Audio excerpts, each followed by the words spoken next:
What is up, guys? Destin Training here, back with another video for you guys today. And we've gotten recent anime information for what the next anime for Generation 8 was going to be like. But today's video isn't going to be about that specifically. Today I wanted to talk about something very interesting, because this could be Ash's final journey, so I wanted to do this type of video. So you guys see the thumbnail and you see the title. So I'm going to give you a little introduction of the point of the video before I get into the details. So I am studying to become a sociologist, meaning I've molded myself into thinking like one, right? So ever since I've started and gotten through this process of thinking like a sociologist, I've seen things completely different than I ever saw before. And so that means I have a new perspective. And by the end of this video, you guys are gonna go like, oh, I see this completely differently. I can almost guarantee that that's the exact reaction you guys are gonna have at the end of this video. So, what I'm talking about is, Serena needs Ash in her life, right? And it's not gonna be for the reasons that you think, right? Because again, sociologists see things differently. It's not about the individual. It's about the group, right? So because of the group dynamics, this is what's going to be the reason why. Okay. Here's something at the beginning of X and Y that nobody was ever thinking about. And I'm about to say something that you guys have heard a million times. If you walked on this earth for a decently long time up to this point, you know what I'm talking about. If you haven't been living under a rock for your life, I'm sure you've heard the expression opposites attract a couple times. Well, I'm here to tell you that's not true. It is not. Right? We talk about how we embrace this diversity all the time. And it turns out that's a load of bullshit. That isn't true. Right? So, let's take Ash and Serena for example. Literally before they even interact once in X and Y, there are a bunch of fundamental similarities between the both of them. One, the very first moment we see with Serena is that father isn't there. Okay, let's go back to Ash. What has been one of the biggest mysteries of Ash's character arc? Where the hell is his father? So, you're thinking to yourselves, okay, both of them don't have a father. Lots of people don't. But, let me get you guys to see it in this way. True. But, you can already see that they had similar childhoods because of it. By the lone fact that they didn't have fathers, even if it's a completely different reason why. Like, Ash's father left him when he was born, right? Serena's father could have died or left at a later point in life. Whatever the reason is, it's going to be different from Ash. But by the lone fact that she didn't have a father either, means her childhood is intertwined with Ash's, because she knows what it's like to grow up without a father in her life. She knows what it's like. Which means she has faced some of the similar challenges. And the fact that that's a pretty big similarity, right? Because again, childhood is one of the most important parts of your life. It's the beginning of your life. So the fact that you have that be similar with somebody else, yeah, that makes you fundamentally similar to somebody already. So just with that one alone. Okay? Let's get to number 2. Also at the beginning, we see Serena is really close with the Rhyhorn. Her mother's Rhyhorn. We really see that at the beginning. And also, if you notice, the fletchling that was coming through her door to wake her up too, she had a nice interaction with that Pokemon too. What's one of the core personality traits of Ash is that he loves Pokemon. So with these first 2 scenes with Serena, we already see that, yeah, she loves Pokemon too. Another fundamental similarity, right?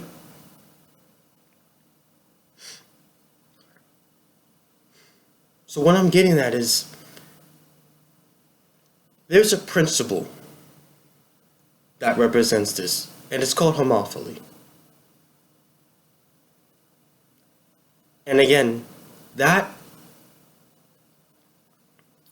translates to same love, right? That's what the prefix ultimately comes out to, right? So that means we have strong social bonds with people we're fundamentally similar to. So again, beginning of X and Y, before they even have an interaction, one interaction, Ash and Serena are already fundamentally similar. So her crush, right, started to make sense, right, at the beginning, right? So let's get into why she actually needs him from a social perspective.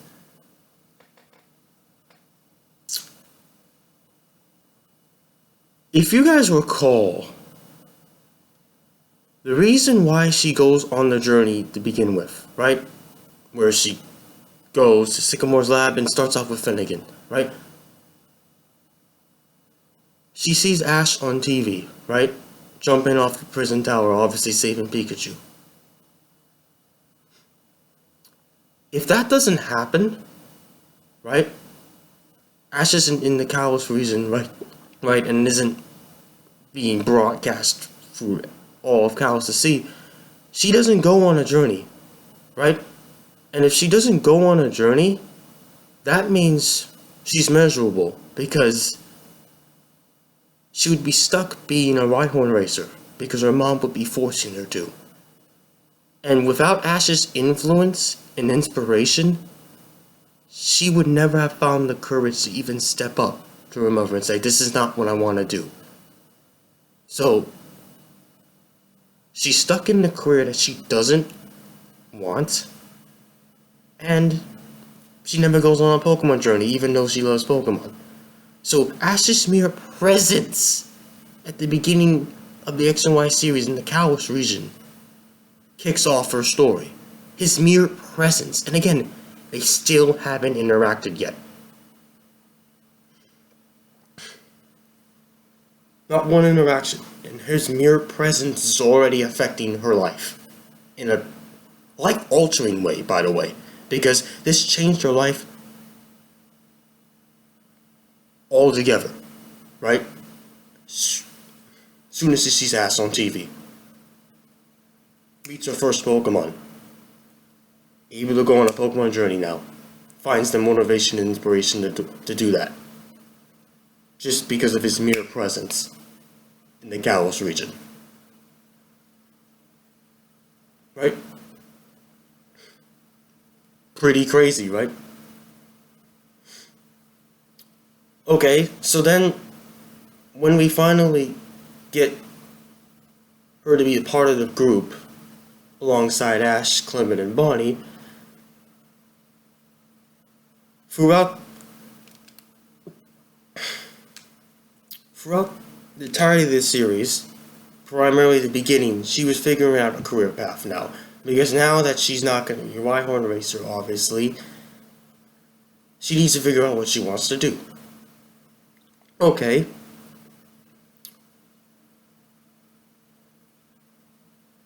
The whole, again, Ash is the reason why she's on this journey to begin with, right? And now, he's also responsible for why she's even traveling with him to begin with. Because if you guys remember, he asked her to come along, right? So, she was going to be on her own, right? But, again, Ash coming into the fold, having another huge effect on her life, asks her to come along, right? So, because Ash invites her on the journey, she now has an opportunity to actually get close to him, right? Because remember, she has a crush on him. We know that from the very beginning of the series. But she would have not had that opportunity to make it relevant, obviously, if she never goes on a journey with him, right?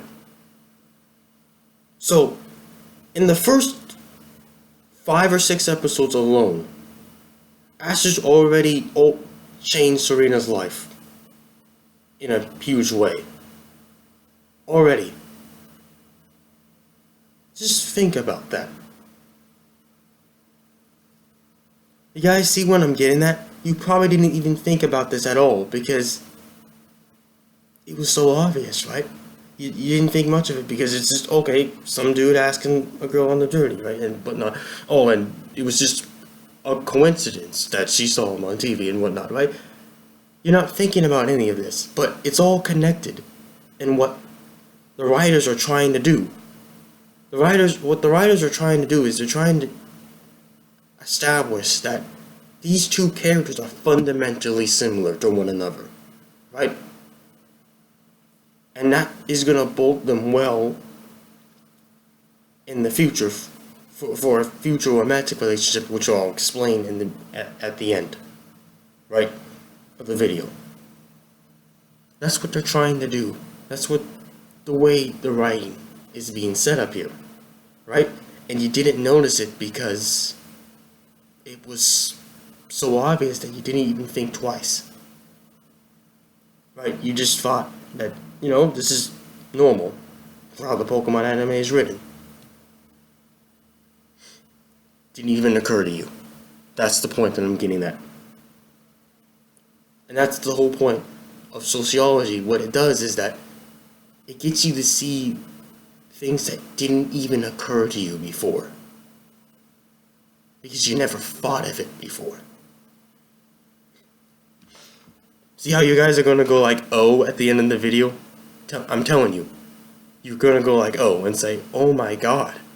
I didn't even realize it before.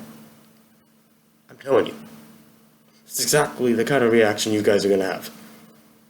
Okay, so now let's fast forward to when Serena ultimately decides she wants to be a performer, right? You guys will remember that throughout the entirety of the series, right? Who is the one person that she's asking for advice constantly?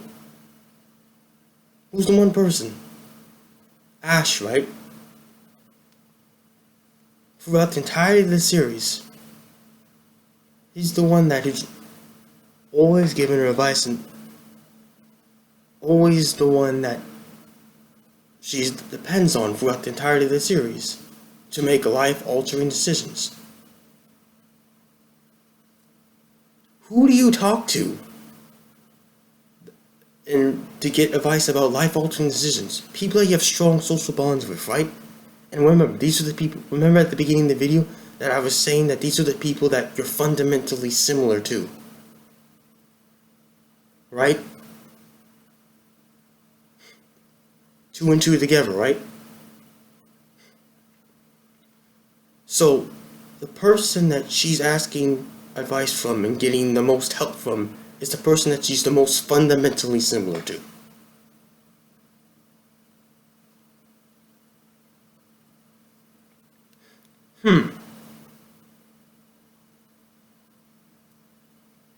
Building up a strong social bond with the person she's the most fundamentally similar to.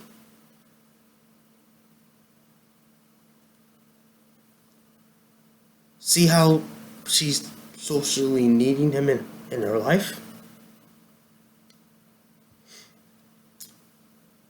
Right? And remember, all of the build-up throughout the entirety of the series with their communication is for her to stand up and tell him how she feels about him. And she didn't just tell him, she actually showed him too. Right? So again, what I'm getting at is that you're seeing this character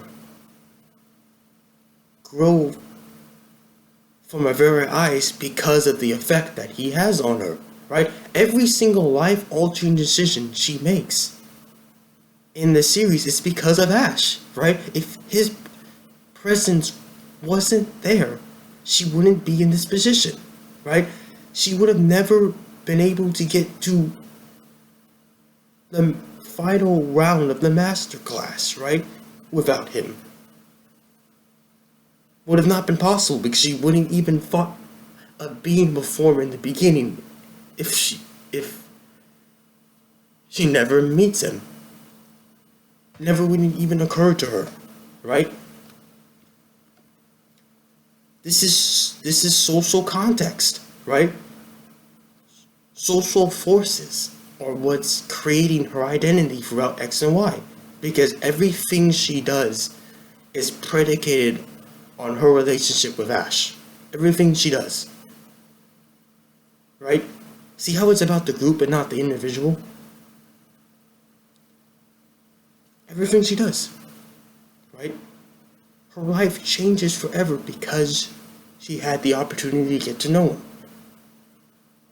This is why she ends up having romantic feelings for him by the end of the series. This is why the crush becomes more than just a crush. Because every single important moment throughout her journey in X and Y happens because of Ash. Every moment. That's the point. Right? So if you're sitting here thinking, oh, this changes everything. It does. Right? Because now you see it as, oh, wait. That's why she feels that way about him. So, by the end of the series, it makes sense. And this was being set up by the writers from the very beginning. This is what they wanted you to end up seeing by the end, right? They wanted you to think by the end of the series that these two would be a great couple, right? That's what they wanted us to think. And it worked, right? Because by the end of the series, you think, oh wow, yeah, you want to see these two together by the end of the series. Because of everything that you see up to that point, right? And it was being set up from the very beginning in a way that it was really obvious, which is why it didn't occur to anybody. Right? If it was somebody, if Serena was fundamentally different from Ash, then they wouldn't have gotten along not nearly as well as they did. In fact, they would have been incapable of having a relationship if they were fundamentally different, right? Because if they were fundamentally different, it would go to the point where they couldn't even communicate. Because they wouldn't even be able to speak the same language. right? So people that are actually fundamentally different from you, you can't even have a relationship with them. It's not possible. So opposites do not attract. It's not true. It's not possible, right? Because you're never going to have a relationship with somebody that's fundamentally different from you. Every person you have a strong social bond with is fundamentally similar because there are characteristics that set it up in the very beginning so that you are similar to that person. So